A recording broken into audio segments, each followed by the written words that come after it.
নবীজির কদম মুবারকি, যিনাকে আল্লাহ পাক সৃষ্টি না করলে আসমান জমিন লৌহ কলম কোনো কিছুই সৃষ্টি করতেন না।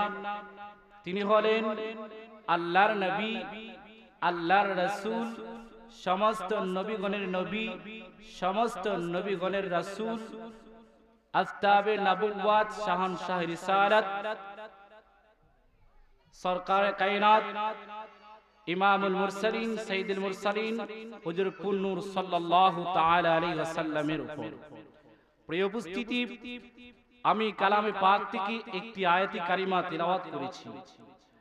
আমার তিলাওয়াতকৃত আয়াতের বিষয়বস্তু হলো সন্তানের হক। জোরে বলুন, কিসের হক? সন্তানের হক। এটি একটা গুরুত্বপূর্ণ আলোচনা। এটা আমাদের বোঝা দরকার এবং মনোযোগ দিয়ে শোনা অবশ্যই দরকার। কারণ অধিকাংশ পরিবারের মধ্যে আজকে সন্তান বাবার কথা শুনে না, মায়ের কথা শুনে না। পরিবারের মধ্যে যে কারণে অশান্তি নাই, জোরে বলুন ঠিক না বেঠিক? তো সন্তানের হক যেগুলো আমাদের পিতামাতা আদায় করলেই সন্তান অবশ্যই বড় হয়ে পিতামাতার হক আদায় করবে। জোরে বলুন ঠিক না বেঠিক? আজকাল পিতামাতারা সন্তানের হক আদায় করে না, এই জন্য সন্তান বড় হওয়ার পরেও পিতামাতার হক আদায় করে না। জোরে বলুন ঠিক কিনা? যে কারণে অধিকাংশ পরিবারের মধ্যেই অশান্তি বিরাজ করতেছে। ইমাম সাহেবের কাছে শুধু দোয়া চায়, হুজুর আমার সন্তানের জন্য একটু দোয়া করবেন, আমার সন্তান আমার কথা শুনে না, আমি এই আমার সন্তানের জন্য পাত্রী খুঁজতেছি। সে বলতেছে, না বাবা, তোমার কথা মতো আমি বিয়ে করব না, আমি নিজের পক্ষ থেকে পাত্রী বাছাই করে রেখেছি, অতএব আমার পছন্দ মতে আমি বিয়ে করব, তোমাদের কথা শুনে আমি বিয়ে করতে চাই না। জোরে বলুন আছে না নাই? এই সন্তানকে 20 বছর 25 বছর যে মা বাবা এত আদর যত্ন করে কষ্ট করে লালন পালন করেছে, এই সন্তানের উপরে প্রত্যেকটা পিতামাতার স্বপ্ন আছে না নাই? জোরে বলুন আছে না নাই? আছে। এই সন্তান বড় হওয়ার পরে মা বাবার স্বপ্নটা তছনছ করে ভেঙে দেয়। জোরে বলুন ঠিক না বেঠিক? আজকাল পিতামাতারা তাদের স্বপ্নটাকে, আমার সন্তান যখন বড় হবে, বিয়ের উপযুক্ত হবে, আমাদের পছন্দ মতো একটা পাত্রী দেখব, ভালো বংশের ভালো ঘরের একটা সুন্দর মেয়ে দেখে বিয়ে করাবো। কিন্তু দেখা যায় সন্তান যখন বড় হয় নিজের ডিসিশন নিজেই নিয়ে নেয়, পিতামাতার কথা শুনে। জোরে বলুন ঠিক না বেঠিক? আগে আমাদের জানতে হবে পিতামাতারা সন্তানের হক আদায় করতে হবে। জোরে বলুন ঠিক না বেঠিক? সন্তান বলছি পিতামাতাদেরকে, ও আমার আব্বা, আমি পৃথিবীতে আসার আগে আমার প্রথম হক হচ্ছে যিনি আমার মা হবে, যিনি আমার গর্ভধারিণী মাতা হবে, বিয়ে করার আগে অবশ্যই আমার পিতা একজন আল্লাহওয়ালা মা ঘরের ভিতরে আনতে হবে। জোরে বলুন সুবহানাল্লাহ। এই যুবকেরা গভীর মনোযোগ শুনো, আজকে তোমাদের পক্ষ থেকে আয়োজন করা হয়েছে, এটা তোমাদের জন্য ওয়াজ। তোমার বাবারা বিয়ে করে ফেলেছে, এখন সুযোগ হচ্ছে তোমাদের, এই সুযোগটা হাতছাড়া করা যাবে। মনে রাখবেন যুবকেরা, এই আজকে তোমরাও আজকে তোমরা ছেড়ে একদিন তোমারও পিতা হবে, তোমাদের সন্তান হবে। তোমরা যদি তোমাদের সন্তানের হক আদায় না করো, তোমরা যখন পিতা হবে তখন তোমাদের সন্তানেরাও তোমাদের হক আদায় করবে না। জোরে বলুন ঠিক না বেঠিক? বাবাজি আমার গভীর মনোযোগ, প্রত্যেকটা সন্তান পিতামাতাদেরকে ডাক দিয়ে বলেন, ও আমার আব্বা, বিয়ে করার আগে অবশ্যই একজন পরহেজগার মা, আপনার পরহেজগার স্ত্রী ঘরে আনতে হবে। বিয়ে করার জন্য আমার রাসূল পাক সাল্লাল্লাহু আলাইহি ওয়াসাল্লাম পাত্রী নির্বাচনের জন্য 4টা শর্ত দিয়েছে। জোরে বলুন কয়টা শর্ত? এই গভীর মনোযোগ, কয়টা শর্ত দিয়েছে? 4টা শর্ত দিয়েছে। আমরা এই শর্তগুলা খুঁজি না, আমরা টিকটকে পাত্রী পছন্দ করি, আছে না নাই? ফেসবুকে মেসেঞ্জারে আজকে আমরা প্রার্থী নির্বাচন করি। জোরে বলুন আছে না নাই? বিয়ের পরে বৌজি স্ত্রীর হাত থেকে মোবাইল নেওয়াই যায় না, সারাদিন মোবাইল নিয়ে ব্যস্ত থাকে, আর ঝগড়া করে স্বামী। আপনি ঝগড়া করবেন কেন? আপনি তো টিকটক ওয়ালা মেয়ে দেখেই বিয়ে করছেন, ফেসবুক ওয়ালা মেয়ে দেখেই বিয়ে করছেন, বিয়ের পরে ঝগড়া করবেন কেন? ঠিক কিনা বলেন? আমার রাসূল বলেছেন, তোমাকে যদি পাত্রী নির্বাচন করতে হয় অবশ্যই রাসূলের তরিকা মতে পাত্রী নির্বাচন করতে হবে। হাদিস থেকে আমরা শুনতে চাই কি চাই না? রাসূল কি বলেছেন সেটা আমরা আজকে শুনতে চাই কি চাই না? এই আওয়াজ দিয়ে বলুন, শুনতে চাই কি চাই না? আল্লাহর হাবিব মুহাম্মদুর রাসূলুল্লাহ সাল্লাল্লাহু তাআলা আলাইহি ওয়াসাল্লাম বলেন, عن أبي هريرة رضي الله تعالى عنه أنه قال رسول الله صلى الله عليه وسلم قال تنكح المرأة 40 আল্লাহর হাবিব বলেন, ও পৃথিবীর উম্মত তোমরা শুনে নাও, যখন বিয়ে করবে বাপজাদেরকে পিতা মাতাদেরকে বলা হচ্ছে, পিতা মাতারা তোমরা শুনে নাও, তোমাদের সন্তানদেরকে যখন বিয়ে করাবে তখন চারটা বৈশিষ্ট্য দেখবে। এর মধ্যে একটা হলো লিমালিহা ওয়ালি হাসাবিহা ওয়ালি জামালিহা ওয়ালি দীনিহা। জোরে বলুন আল্লাহু আকবার। কয়টা শর্তের কথা বলা হয়েছে? 4টা। জোরে বলুন কয়টা? মুখস্থ রাখবেন, নোট করবেন, যা বিয়ে করছেন না লিখে রাখবেন। দেখবেন বিয়ে করার আগে এরকম পাত্রী পাওয়া যায় কিনা। বাবারি লাইফ যে মেয়ের সাথে আপনার লাইফটা জড়িয়ে আছে, জীবনটা জড়িয়ে আছে, যে মেয়েটা আপনার ভালো যদি হয় আপনার ঘরটা সুখী, ঠিক কিনা বলেন? আর মেয়েটা যদি খারাপ হয় আপনার ঘরে ইয়ার কন্ডিশন থাকতে পারে, কোটি টাকার মালিক হতে পারেন। আল্লাহর হাবিব বলেছেন এই ঘরটা হচ্ছে জাহান্নামের একটা টুকরা। জোরে বলুন ঠিক না বেটি? আল্লাহর হাবিব মুহাম্মদুর রাসূলুল্লাহ সাল্লাল্লাহু তাআলা আলাইহি ওয়াসাল্লাম বলেন, ও পৃথিবীর উম্মত তোমরা শুনে নাও, তোমাদেরকে তোমরা যখন বিয়ে করবে, বিয়ে করার যখন উপযুক্ত হবে, পাত্রী নির্বাচনের ক্ষেত্রে 1 নাম্বার যেটা খুঁজবে সেটা হলো লিমালিহা, সম্পদশালী কিনা, টাকাওয়ালা কিনা। 2 নাম্বারে ওয়ালি হাসাবিহা, এই মেয়েটার বংশ ভালো কিনা। সুবহানাল্লাহ পড়েন। 3 নাম্বারে ওয়ালি জামালিহা, মেয়ের সৌন্দর্য দেখে বিয়ে করবে। 4 নাম্বারে ওয়ালি দীনিহা, এই মেয়েটার দিনদারিত্ব দেখে, ধার্মিকতা দেখে বিয়ে করবে। বলবেন হুজুর এই 4 বৈশিষ্ট্য একসাথে নাও পাওয়া যেতে পারে। মেয়ে সুন্দর হলে সম্পদশালী না, মেয়ে সুন্দর হলে ভালো বংশ পাওয়া যায় না, ভালো বংশ হলে মেয়ে সুন্দর না, মেয়ে দিনদারিত্ব থাকলেও আর 3টা নাই। আল্লাহ রাসূল সাল্লাল্লাহু তাআলা আলাইহি ওয়াসাল্লাম বলেন 4টা যদি একসঙ্গে না পাওয়া যায় তবে এর মধ্য থেকে তোমরা প্রাধান্য দিবা ফাসফর বিজাতিদ দ্বীন, ফাসফর বিজাতিদ দ্বীন, দিনদারিত্বকে তোমরা প্রাধান্য দিবা, ধার্মিকতাকে প্রাধান্য দিবা। যে মেয়েটাকে বিয়ে করবা এই মেয়েটা নামাজি কিনা, পর্দাশীলা কিনা, পর্দা করে কিনা, 5 ওয়াক্ত নামাজ পড়ে কিনা, এটাকে প্রাধান্য দিবা। তোমার 3টা হয়েছে কিন্তু দিনদারিত্ব নাই, রাসূল বলেন বিয়ে করা যাবে না। 3টা নাই, তার বংশ ভালো না, বংশ ভালো না, সে ধনী না, সুন্দরও না, কিন্তু দিনদারিত্ব আছে তার মধ্যে, তখন তুমি তাকে বিয়ে করে ফেলো। সুবহানাল্লাহ পড়েন।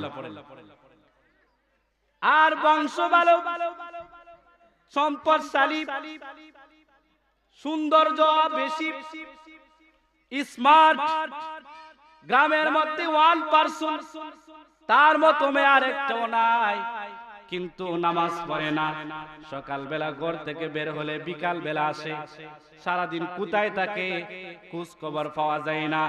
আল্লাহর হাবিব বলেন তার মধ্যে যদি দিনদারিত্ব না থাকে ওই মেয়েকে তোমরা বিয়ে করতে পারবে না। জোরে বলুন সুবহানাল্লাহ। আর যদি বিয়ে করো ফাসফার বিজাতি তিনি তারিবাতি আদাকাত, তোমরা যদি দিনদারিত্বকে ধার্মিকতাকে যদি প্রাধান্য না দাও, সম্পদকে প্রাধান্য দিলা, সৌন্দর্যকে প্রাধান্য দিলা, বংশকে প্রাধান্য দিলা, দিনদারিত্বকে প্রাধান্য দিলা না, মেয়ে নামাজ পড়ে না দরকার নাই জানার, মেয়ে পর্দা করে না দরকার নাই, করুক বা না করুক দরকার নাই, টাকা আছে অসুবিধা নাই, শ্বশুর বাড়ি দালাইব, ঠিক না বেটি? শ্বশুর বাড়ির সম্পত্তিকে বিয়া করে এরকম যুবক আছে না নাই? বাবারে আমার, তোমার শ্বশুর বাড়ির সম্পত্তি তোমাকে শান্তি দিবে না। কত কোটি টাকা ওয়ালার মেয়ে বিয়ে দেওয়ার পরে 6 মাস পরে দেখা যায় স্বামীর ঘরে নাই। কথা কই না শ্রেণী, কথা বাস্তব না বাস্তব? সম্পদের শান্তি দিবে না। সন্তান বলে ও আব্বা জান, আমার প্রথম নাম্বার হক হলো আমার মা যে আনবা, অবশ্যই মাটা পরহেজগার হতে হবে। জোরে বলুন সুবহানাল্লাহ। এরপরে 2 নাম্বার হচ্ছে বিয়ে করার পরে, বিয়ে করার পরে আরো হক শুরু, ঠিক কিনা বলেন? আল্লাহর হাবিব মুহাম্মাদুর রাসূলুল্লাহ সাল্লাল্লাহু তাআলা আলাইহি ওয়াসাল্লাম বলেন, عن أبي هريرة رضي الله تعالى عنه قال رسول الله صلى الله تعالى عليه وسلم إذا مات الإنسان انقطع عمله إلا من ثلاثة। আল্লাহর হাবিব মুহাম্মাদুর রাসূলুল্লাহ সাল্লাল্লাহু তাআলা আলাইহি ওয়াসাল্লাম বলেন, একটা মানুষ যখন মৃত্যুবরণ করে, মৃত্যুর পরে আমল করার দরজা বন্ধ হয়ে যায়, নেক আমলের দরজা বন্ধ হয়ে যায়, বদ আমলের দরজাও বন্ধ হয়ে যায়, আমল নামার দরজা বন্ধ হয়ে যায়। কিন্তু 3টা জিনিস দাঁড়ি থাকে। জোরে বলুন কয়টা জিনিস? 3টা জিনিস। জোরে বলুন কয়টা? 3টা। ধরুন আমি ক্লাস নিচ্ছি, কয়টা জিনিস? 3টা। 1 নাম্বার হলো মিন সাদাকাতিন জারিয়া, সাদাকায়ে জারিয়া, সুবহানাল্লাহ পড়েন। 2 নম্বরে ওয়াইলমি ইউনতাফাউ বিহি, উপকারী ইলম, সুবহানাল্লাহ পড়েন। আমার ভাইজান একটা মাদ্রাসায়, আলিয়া মাদ্রাসায় শিক্ষকতা করে, উনি একজন আলেম, উনার হাজার হাজার ছাত্র রয়েছে, ঠিক কিনা বলেন? উনি যে ইলম শিখেছে ওই ইলমটা অন্য কি শিখাইতেছে। ওই ছাত্ররা যখন আলেম হবে, নামাজ পড়বে, ওয়াজ মাহফিল করবে, নামাজ পড়াইবে, আমার ভাই যদি মৃত্যুবরণ করে তার আমল নামায় সাদকায়ে জারি হিসেবে সব যেতেই থাকবে। সুবহানাল্লাহ পড়েন। এটা হচ্ছে উপকারী ইলম। মিন সাদাকাতিন জারিয়া, সাদকায়ে জারিয়ার উদাহরণ অনেক। আপনি একটা রাস্তার মধ্যে একটা টিউবওয়েল ফালাইলেন, কি ফালাইলেন? টিউবওয়েল। এই টিউবওয়েলে মানুষ আসা যাওয়ার সময় পানি খাইলো, এটা সাদকায়ে জারিয়া। সুবহানাল্লাহ পড়েন। মানুষ যতদিন এই টিউবওয়েল থেকে পানি গ্রহণ করবে ততদিন পর্যন্ত আপনার কবরে সব যেতেই থাকবে। সুবহানাল্লাহ পড়েন। এরপরে আপনি গাছ রোপণ করলেন, ধরেন ফল গাছ। কি গাছ? এই ফল গাছ থেকে মানুষেরা ফল ভক্ষণ করলো। হুজুর ফল গাছ কি আমি দিছি মানুষে খাইবার লাগে নিতে? কথা কই ঠিক না? মানুষে আটকাইতে পারবেন, পশু পাখির আটকাইতে পারবেন না। ধরেন মানুষ খাইতে পারলো না, পশু পাখিকে আটকাইতে পারবেন? আপনি একটা গাছ রোপণ করলেন, ফল গাছ। এই ফল গাছ থেকে পশু পাখিরা যতদিন পর্যন্ত ফল ভক্ষণ করবে ততদিন পর্যন্ত আপনি যদি কবরে থাকেন আপনার আমল নামায় সাদকায়ে জারি হিসেবে সব যেতেই থাকবে। সুবহানাল্লাহ। 3 নম্বরে হলো ওয়ালাদিন সালিহিন ইয়াদউলা, নেক সন্তান। সুবহানাল্লাহ পড়েন। জোরে বলেন কি সন্তান? নেক সন্তান। বাবারে নেক সন্তান পেতে হলে অবশ্যই নেককারী স্ত্রী বিয়ে। জোরে বলো নেককারী স্ত্রী বিয়ে। রাসূল বলেছেন আদ-দুনিয়া মাতা ওয়া খায়রু মাতাউদ দুনিয়া আল মারআতুস সালিহা। এই পৃথিবীর যা কিছু দেখছেন, ধন সম্পদ, পাহাড় পর্বত, নদ নদী, কোনো কিছুর দাম আল্লাহর কাছে বিন্দু মাত্র নেই, কিন্তু একটা বস্তুর মূল্য আল্লাহর কাছে অনেক বেশি। সেই বস্তুটা হচ্ছে আল মারআতু সালিহা, একজন নেককার স্ত্রীর দাম এই দুনিয়ার সব কিছুর চেয়ে আল্লাহর কাছে দামি। জোরে বলুন সুবহানাল্লাহ। কারণ পৃথিবীর মধ্যে যত ওলিয়া উলিয়া এসেছে, কোন ওলিয়া উলিয়ার আম্মা বেপরদাশীল না, ঠিক কিনা বলেন? কোন ওলিয়া উলিয়ার আম্মা বেনামাজি না, কোন ওলিয়া উলিয়ার আম্মা খারাপ না, কোন ওলিয়া উলিয়ার আম্মা টেলিভিশন কুর, ঠিক কিনা বলেন? আজকাল মায়েরা সন্তান পেটে রেখে সারাদিন টিকটক, সারাদিন মোবাইল নিয়ে ব্যস্ত থাকে, সারাদিন টেলিভিশন, ডিসলাইন, আরো কি আছে, কিরণমালা, এখন তো কিরণমালা নাই, আছে নাই, এগুলা নিয়ে সারাদিন ব্যস্ত থাকে।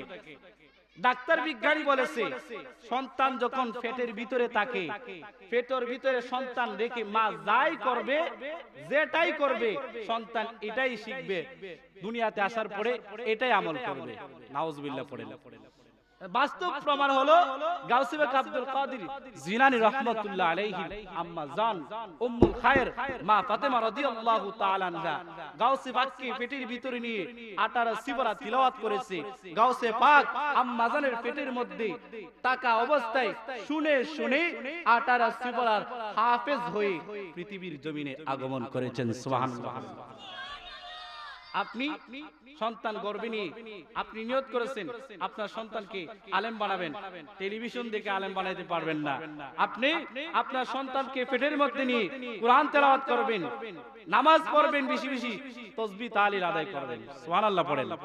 তখন দেখবেন আপনার সন্তান দুনিয়াতে আসার পরে এই সন্তানকে মক্তবে যাওয়ার জন্য মারপিট করতে হবে না, মাদ্রাসায় যাওয়ার জন্য মারপিট করতে হবে না, অটোমেটিকলি ভাবে আপনার সন্তান মক্তবে যাবে, মাদ্রাসায় যাবে, আপনার কথাগুলা শুনবে। জোরে বলুন ঠিক কিনা? বাবাজি আমার গভীর মনোযোগ, একটা ঘটনা আছে, ঘটনা যদি বলতে যাই লম্বা সময়ের দরকার, এরপরে যতটুকু পারা যায় বলবো। একজন আল্লাহর ওলি, বিখ্যাত একজন আল্লাহর ওলি, উনি হাদিসের মধ্যে শুনেছি আল্লাহর নবী বলেছেন মৃত্যুর পরে তিনটা জিনিস সদকায়ে জারিয়া হিসেবে কবরে যেতে থাকে। এর মধ্যে এক নাম্বার হলো সদকায়ে জারিয়া, হলো গাছ রোপণ বা টিউবওয়েল ফেলা, অনেক কিছু আছে, মসজিদ করলেন, মাদ্রাসা করলেন। বাবাজি আমার দুই নম্বরে উপকারী ইলম, তিন নম্বরে হলো নেক সন্তান, যে সন্তান নামাজ পড়ে ইয়াদু লাহু, মা বাবার জন্য দোয়া করে, পিতা মাতার জন্য দোয়া করে। জোরে বলুন ঠিক কিনা? এই আলোচনাটা শোনার পরে আল্লাহর ওলি, বিখ্যাত একজন আল্লাহর ওলি, আজকে থেকে প্রায় 800 বছর, 1000 বছরের মতো হবে, এত আগের একটা ঘটনা। আল্লাহর ওলি যার নাম হলো আমের বিন আনাস, আমের বিন আনাস রাহমাতুল্লাহ আলাইহি বিয়ে করবে। উনি চিন্তা করলেন আমার মৃত্যুর পরে আমার একটা নেক সন্তান রেখে যেতে চাই, যেন মৃত্যুর পরে আমার কবরের সামনে দাঁড়াইয়া দোয়া করে, 5 ওয়াক্ত নামাজ পড়ে, রব্বির হামহুমা কামা রাব্বায়ানি সগীরা বলে দোয়া করে। অবশ্যই নেক সন্তান পেতে হলে, সন্তান পেতে হলে বিয়ে করতে হবে। বন্ধু বান্ধবকে বলেন, বন্ধুরা রে, ও আমার বন্ধুরা, আমার জন্য পাত্রী খুঁজো, আমি একজন নেককার স্ত্রী চাই, নেককার পাত্রী চাই। বন্ধু ডাক দিয়া বলে, ওরে বন্ধু, একজন নেককার পাত্রী আছে আমাদের পার্শ্ববর্তী গ্রামে, মেয়েটা অনেক পরহেজগার, মেয়েটা অনেক আল্লাহওয়ালা, কোন পর পুরুষ এই মেয়েটাকে কোনোদিন দেখে নাই। এই কথা শোনার সঙ্গে সঙ্গে আল্লাহর বান্দা বলেন, ও বন্ধু, তোমাকে আমি বিশ্বাস করি, তোমার কথা আমি বিশ্বাস করেছি, তুমি যেহেতু জানো, তুমি যেহেতু খোঁজ নিয়েছো, আমাকে দ্বিতীয়বার দেখতে হবে না, যাও ওর বাবার কাছে যাও, আমার পক্ষ থেকে বিয়ের প্রস্তাব দেও, দেখো তার বাবা রাজি হয় কিনা। সুবহানাল্লাহ বলেন। যখন বন্ধু এই মেয়ের বাবার কাছে বিয়ের প্রস্তাব নিয়ে গেল, প্রস্তাব শোনার পরে সঙ্গে সঙ্গে বাবা রাজি হয়ে গেল। আর জিনার পক্ষ থেকে প্রস্তাব দিয়েছি উনি একজন আল্লাহর ওলি, আবেদ মানুষ। সুবহানাল্লাহ পড়েন। আপনার মেয়েকে বিয়ে দিবেন অবশ্যই পরহেজগার দেখে বিয়ে দিবেন, আলেম দেখে বিয়ে দিবেন, পরহেজগার দেখে, নামাজি আল্লাহওয়ালা দেখে বিয়ে দিবেন, ঠিক কি না বলেন? বাবাজি আমার বিয়ে হয়ে গেল, বিয়ে হওয়ার পরে যখন বাসর রাত হবে, স্ত্রীর অন্দর মহলে স্বামী ঢুকলো।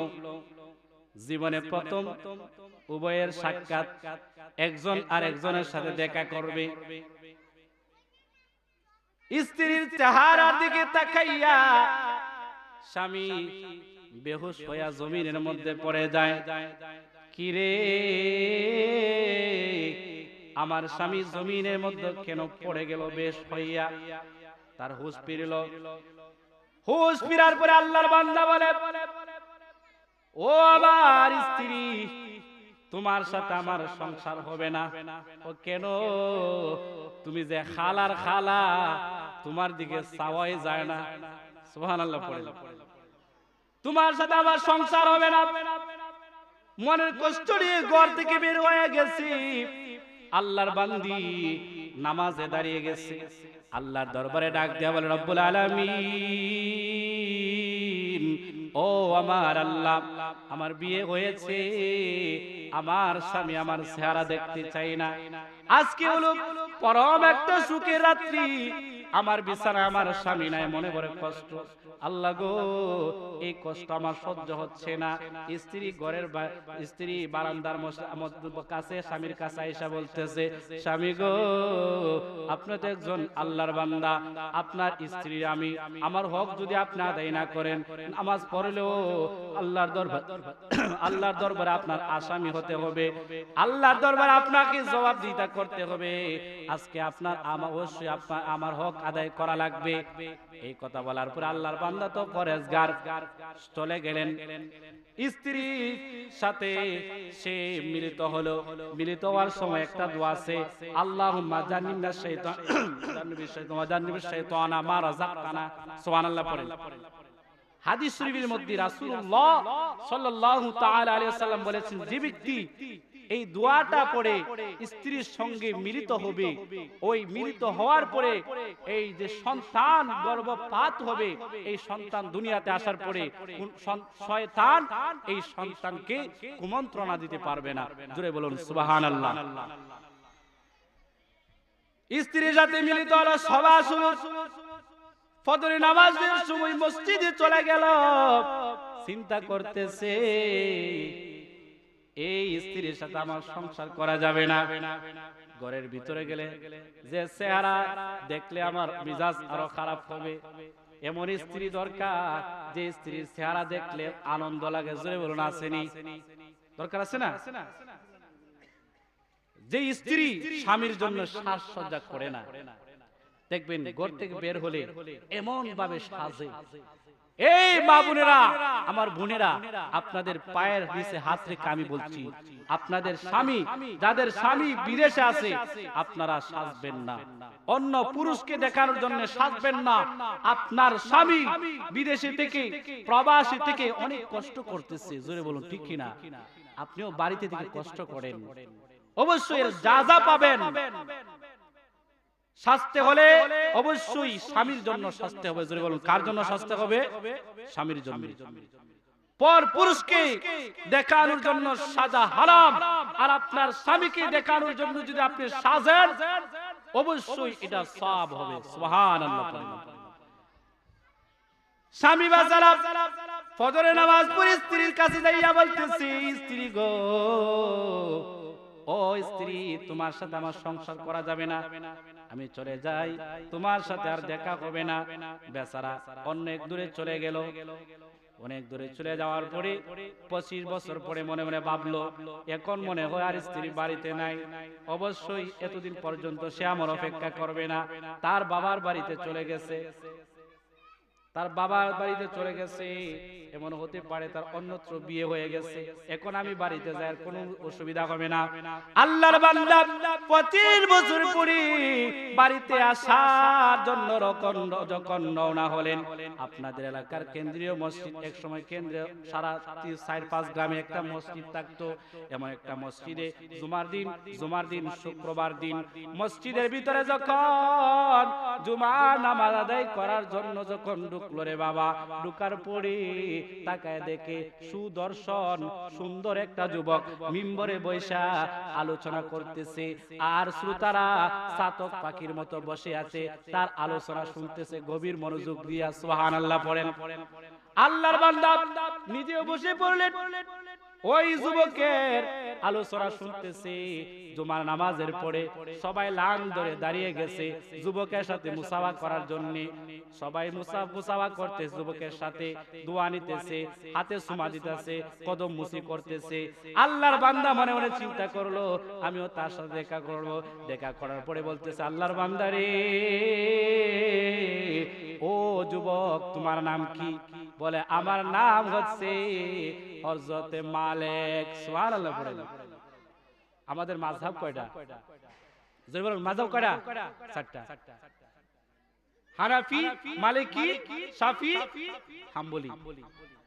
মালিকি মাযহাবের ইমাম হচ্ছে ইমাম মালিক রাহমাতুল্লাহ আলাইহি। সুবহানাল্লাহ পড়েন। এই তিনি হচ্ছেন ইমাম মালিক। বলেন আমার নাম মালিক। বলে তোমার বাড়ি কোথায়? আমার বাড়ি অমুক জায়গায়, অর্থাৎ পার্শ্ববর্তী গ্রামে। বলে আমার বাড়ি হচ্ছে পার্শ্ববর্তী গ্রামে। যুবক চলো আমরা দুইজন একসাথেই চলি। যাইতেছি, তখন আল্লাহর বান্দা তাকায় দেখে যে এই যুবকটা যে বাড়ির দিকে ঢুকতেছে, এই বাড়িটা তারই বাড়ি। সুবহানাল্লাহ কইতেন না। 25 বছর পরে গেলে কি হইব? তার বাড়িতে চিনে না, এই বাড়িতে ঢুকতেছে, ভাবতেছে কি রে, এই যুবক তো আমার বাড়িতে ঢুকতেছে কি? যুবককে জিজ্ঞাসা করে, ওরে যুবক, এই বাড়ি কার বাড়ি? বলে আমার বাড়ি। বলে তোমার বাবার নাম কি? আমার বাবার নাম হলো আমির বিন আনাস। সুবহানাল্লাহ পড়েন। তোমার বাবা কোথায়? বলে আমার বাবা 25 বছর আগে কোথায় জানি চলে গিয়েছিল, এখন আসে নাই। সুবহানাল্লাহ পড়েন। বলে ও আল্লাহর বান্দা যুবক, আমি আজকে তোমার ঘরে মেহমানদারি মেহমান হিসাবে এক বেলা খাইতে চাই, তুমি রাজি আছুনি? বলে আমার মার অনুমতি ছাড়া আমি আমার ঘরের ভিতরে কাউকে প্রবেশ করাই না, কোনো পুরুষকে ঢুকতে দেই না। আমার মা অনুমতি দিলে আপনাকে মেহমানদারি করাবো। এমন সময় আল্লাহর বান্দা বলে যাও, ঠিক আছে, তোমার বাবার অনুমতি, তোমার মার অনুমতি নিয়ে আসো। যখন ঘরের ভিতরে ঢুকে বলছে, মা গো, ও মা, একজন মেহমান আসছে, একবেলা আমাদের ঘরে মেহমানদারি করতে চায়, আপনি রাজি আছেন কিনা? আপনার অনুমতি নিতে চাই। বলে কে সে? জীবনও তো আমার ঘরে কোনো পর পুরুষ আসে নাই, আজকে কে আসবে? অবশ্যই তাকে দেখতে চাই। ঘরের ভিতর থেকে যখন উকি দিল, উকি দিয়া তাকায়া দেখে রে, কত 25 বছর আগে যে স্বামী বিদায় নিয়ে চিরতরের জন্য চলে গিয়েছিল, এই স্বামী আমির বিন আনাস আজকে সন্তানের সাথে নিজ বাড়িতে হাজির হয়ে গেছে। সুবহানাল্লাহ। কি কালো বলে চলে গিয়েছিল, এই কালো থেকে কি পেয়েছে? একজন বিখ্যাত আল্লাহর ওলি পেয়েছে, যিনাকে সারা বিশ্বের মানুষ চিনে। সুবহানাল্লাহ। যিনাকে সারা বিশ্বের, সারা ওয়ার্ল্ডের মানুষ যিনাকে চিনে, যিনাকে অনুসরণ করে, ইমাম মালিক রাহমাতুল্লাহ আলাইহি। ওই ইমাম মালিক রাহমাতুল্লাহ আলাইহি এই কালো মহিলার গর্ভে জন্ম কালো মহিলার পেটের মধ্যে জন্ম হয়েছে, এই পেট থেকে বের হয়ে দুনিয়াতে এসেছে, ঠিক কিনা বলে? এই জন্য বাবা দিন দারিদ্রকে প্রাধান্য দিবেন। কি দারিদ্র? এই যুবক বলে কি দারিদ্র? না বিয়ে করার সময় মোহর নিবেন, এই কি নিবেন? বিয়ে করার সময় যৌতুক নিবেন? আরে মহারণা দিবেন, যৌতুক নিবেন না। এখন একটা সিস্টেম দেখে খুব ভালো লাগছে, সারা জীবন শুধু স্ত্রীর বাড়ি থেকে যৌতুক নিছে। এই সময় স্বর্ণের দাম ছিল ৩৬,০০০ টাকা বড়ি, এখন কত হইছে? ১.৫ লাখ টাকা। 2 বড়ি দিলে ভাব ছুড়ে, কথা কই ঠিক কিনা? অনেক যুবকের স্বর্ণ দিতে হবে না কেরে সারা জীবন নিচে কোন জানা কেরে এখন বুঝুনি মজা 2 ভরি স্বর্ণের দাম কত 3 লাখ টাকা জিক্সারের দাম কত কত ভাই 2 লাখ নি জিক্সারের দাম 2 লাখ এরপর টক সরে বা জিক্সার নিতে হলে 2 লাখ 2 ভরি স্বর্ণ লাগে ঠিক কি না এই জন্য হারামের মধ্যে কোনো আরাম হারামের মধ্যে আরাম আছে নাকি আরাম নাই যদি স্ত্রী লাইফ পার্টনার যিনি হবেন আপনার লাইফ পার্টনার যে আপনার ঘরের গৃহিণী হবে অবশ্যই পরহেজগার যদি হয় সারা দিন পরিশ্রম করে যখন ঘরে যাবেন স্ত্রীর কথাবার্তা শুনলে স্ত্রীর চেহারা দেখলেই সারা দিনের কষ্ট সব ভিতর থেকে চলে যাবে জোরে বলুন ঠিক কিনা আর সারা দিন কাজ করে আইছো অফিস করে আইছো ঘরের মধ্যে যাওয়ার পরে এদিকে তুমি খাইছো বসের দমকি আর ঘরে যাওয়ার পরে খাইতাছো স্ত্রীর দমকি শান্তি লাগেনি কতক্ষণ শান্তি লাগে কিন্তু আল্লাহওয়ালা পরহেজগার মেয়েটা তার স্বামীকে কখনো দমকি দিবে না পরহেজগার মেয়েদেরকে বিয়ে করবেন আজকে থেকে যদি দেশের সব যুবকরা যদি প্রতিজ্ঞা করে আমরা পরহেজগার মেয়ে ছাড়া বিয়ে করব না